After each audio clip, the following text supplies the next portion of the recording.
that's involved with the food which the European Union are forcing on us, the types of Yeah, chemicals. well, Americans are mostly forcing it, you know, the American companies, but with gene-modified food and things like that, and we do not know, and nobody knows what's going to happen, because they experiment on long range, and we don't know what happens in a year or 20 years.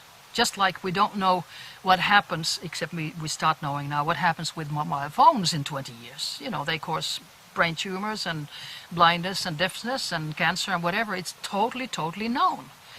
But it's experimentation on a long range. Do you think that those frequencies and those devices are specifically selected to test on us? Do you think they're changing the species, or trying to kill us, or change us, or whatever? Well, at least they're making us very sick. And since the goal that I have read of the elite, if I can use that word, is to diminish our population on planet Earth by at least 2/3, maybe even 5 billion. So that's very negative. Can you explore that more? I mean, we're facing this new disease which is coming out, the swine flu. Oh, that's just rubbish. I mean, that is really rubbish. You know, it's not the swine flu that's dangerous, it's the injections. Because it's supposedly, it's not only swine, but it is human virus mixed with swine virus, mixed with bird virus. And of course, behind the whole thing is to diminish world population, because it's very toxic, and to get milliards and milliards and milliards into the pockets of those who put them out. Rumsfeld is an owner also in one of the big drug companies. And since they want to diminish the population, so they start saying that children and pregnant women are the first ones. Eliminate the next generation. So you've been trying to alert certain governments about this? Not governments, but I have written information to Finland, because I don't think it's going to work. Because even if WHO... It has been tried before in the late 70s? With yes, 76 they had in the States the swine flu, and it was stopped, the injections, after 3 weeks, because so many people died or got Guillain-Barré syndrome, which is their neurology was destroyed. So now they're making a little adjustment and doing it the same.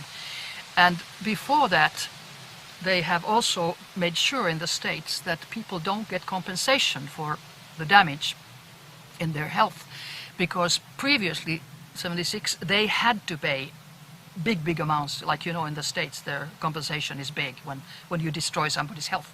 But now they have a law in the States that these companies are not liable, nothing in compensation, if the patient is killed or if the patient is sick for life. So they have really thought about it. So they can poison us and kill us and get away with it scot-free. That's right. So how is this happening? How are so many governments allowing this to just happen? Because they're not allowing it yet, because nobody has done anything yet. They are just having a scary program in the mass media. All mass media says, oh, it's going to be terrible. Now it's something, bang, bang, bang. It's a scary propaganda. And people get scared because they don't know. Now, WHO has ordered that, you know, everybody has to be by force injected. Previously, WHO did not have this ability to tell them to force any government, because it was only recommendations. But it was 97, 98, I recall, that they signed with 194, was it, states above that if there is a pandemic, or, you know, real serious pandemic, so then they give an order. Now, in the beginning already, in the beginning of June, WHO said pandemic 6, that's the highest. Now, go to any country in the world, people are not sick. There are not millions in swine influenza. So this was just done to force people and prepare the governments to give injections by force. But it's not going to work. I don't think Norway is going to do it. So do you think the figures released by the World Health Organization are actually false? Or of course they are. Of course. But you have to remember, why do they do this? Always remember who benefits. Who benefits? They have been forced, in my mind, to do this. And by whom? Big Pharma. Big Pharma which is, you know, deals with the world population and the world money and all this. It's milliards.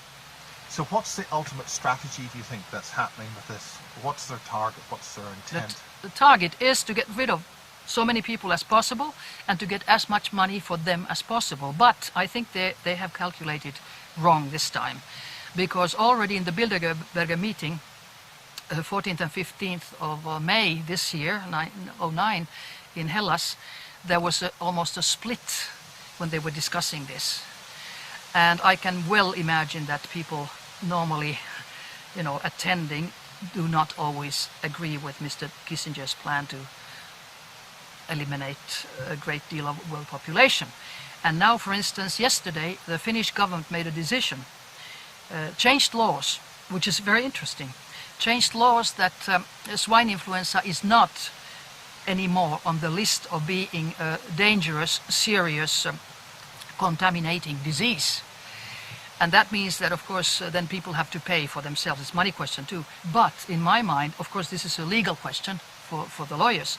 But in my mind, if something is not a dangerous, contaminations disease, you cannot be forced to take an injection, right? So I think they were very, very smart. Also, I just read that from the Folk Institute of Health in Norway, that director had said that there has never been many meaning to force people to take, but they can take an injection, and I hope nobody does, especially not children, especially not pregnant women, and actually nobody.